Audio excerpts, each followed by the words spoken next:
We are most alive, we have the most energy, we are most intimate with our best selves when we're progressing towards our mighty mission. I think what's happened on the planet right now is there's been a great seduction and a great brainwashing. When we are kids, we want to be astronauts. We want to do all our dreams. And we're full of curiosity, and we're loving, and we're passionate, and we're strong. We're not afraid to be ourselves. But as we leave the perfection of childhood, the hypnosis and the brainwashing begin. Be reasonable. So that's our nature, but our parents give us limitation based on their limited psychology. And don't sing too loudly, don't dream too big, don't be too passionate. As we've left who we truly are, we've contracted. And now it's all about staying safe in the world versus going out there and letting our brilliant, our primal genius shine. And a lot of people just have stuffed that pain of disappointment and their doubt really deep inside, and they just are addicted to distraction and escapes because they don't want to deal with their potential that they've denied. What's the most important key to success? I think it's hunger. It's not getting satisfied. A hunger that doesn't go, a hunger to learn, a hunger to grow, a hunger to serve, a hunger to give, a hunger to create breakthroughs. Most people are hungry till they make a certain amount of money and then they get comfortable. And there's nothing wrong with that, but it's not about the money. It's not about the business. It's about your growth. Because every one of us either grows or dies. People ask me all the time, what does it take to be happy? I say one word, progress. Progress equals happiness, because achieving a goal feels good for how long? A week, a month, 3 months? And then there needs to be something else. And the reason for something else is because you gotta grow. I want to find more. All I can. And in that sack of you have to dive in that to find more. Because if you're not willing to go in there and face yourself, I can find anything. You can live right here on surface, man, right here on surface. So if there is an ending to this world and there is somewhere to go and there's a judgment, you're gonna get there and you might see a chart. And that chart may tell you who you should have been. And now you get the rest of your life to think about that. Now I could live a much better life if I just would have just suffered a little bit more. Success is not going to show up at your front door and knock on it and say, here I am. It's not coming to look for you. In fact, success is not thinking about you. Success is already doing its job. You got to be willing to do your job. Each and every day that you are breathing in this world, each and every day that you are doing something in this world, you should be focusing on getting better, not worse. You should be understanding that, hey, I can't be this same person on a day in, day out type of way. I got to keep focusing and going further and going harder and going stronger and pushing myself till there's nothing else left to push forward. So now's the time for you to hit the gym of your life and start exercising your self-discipline muscle. No more talk, no more excuses. From this moment forward, it's all about massive execution. Will there be days that you don't feel like it?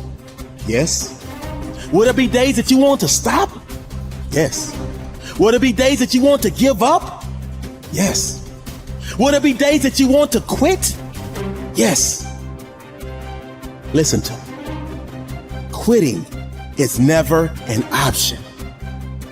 We've all bought into a lie.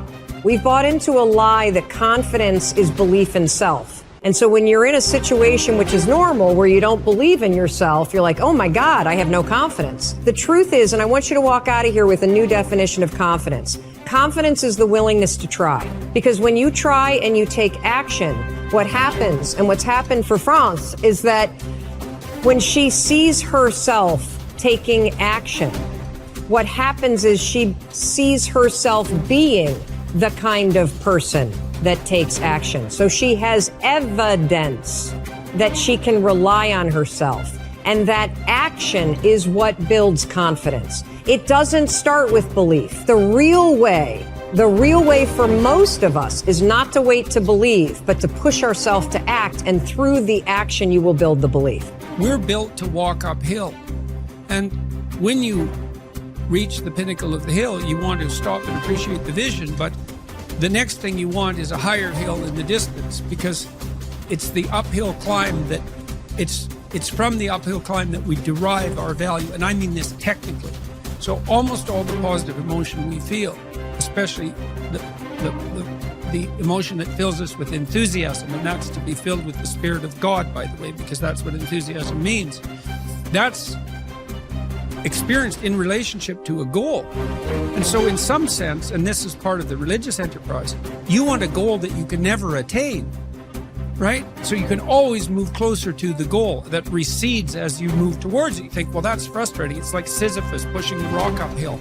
But it's not, because as you pursue that goal, you put yourself together and your life does get better and richer and more abundant. And that's why the highest levels of virtue and goal are in some sense transcendent. You want them to be above everything you're doing so you can continually move towards something that's more sublime and better. That's what you are. You're here to live, not to sleep. I didn't study, I didn't study a book. I literally put myself in a fire repeatedly, like a sword. You put a sword in a fire repeatedly and repeatedly. If you keep on doing that, you're going to get a nice sword. And then you keep on beating it. You got to beat the shit out of it. And that's what I am. Yeah. I became that. I said, okay, we can't quit. We got to figure out why you are this.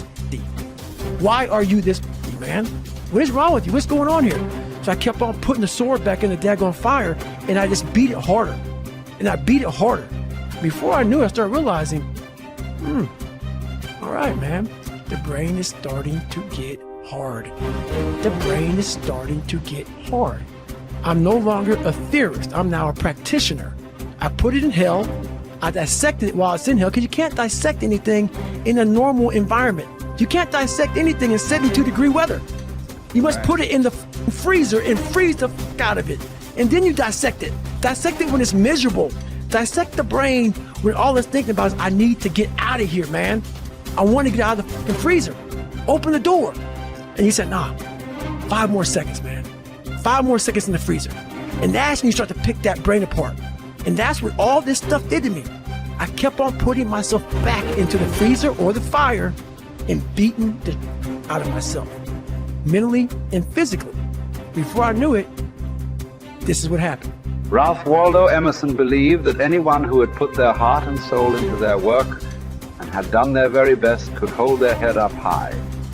Merely talking about it or only putting in a modicum of effort wasn't good enough in his mind. It was all or nothing. He believed that doing your best was an admirable quality, and that although you might not always be successful, knowing that you had done all you could was often all that mattered. At least you could look yourself in the eye. This ethos is central to many youth movements, such as the Scouts and Guides, and is a great philosophy for life in general. Indeed, doing your absolute best in everything you do is something that we should all aspire to, and it doesn't matter if it's at school, university, work, or home. If you think about it, doing your best is also central to self-reliance, because it allows you not only to test your capabilities, but also helps you to learn and therefore extend them. It's only when you are at the edge of your ability that you can really test your mettle and see just how much you can depend on yourself. Only ever working inside your comfort zone or doing just enough to get by may be easy, but is rarely rewarding.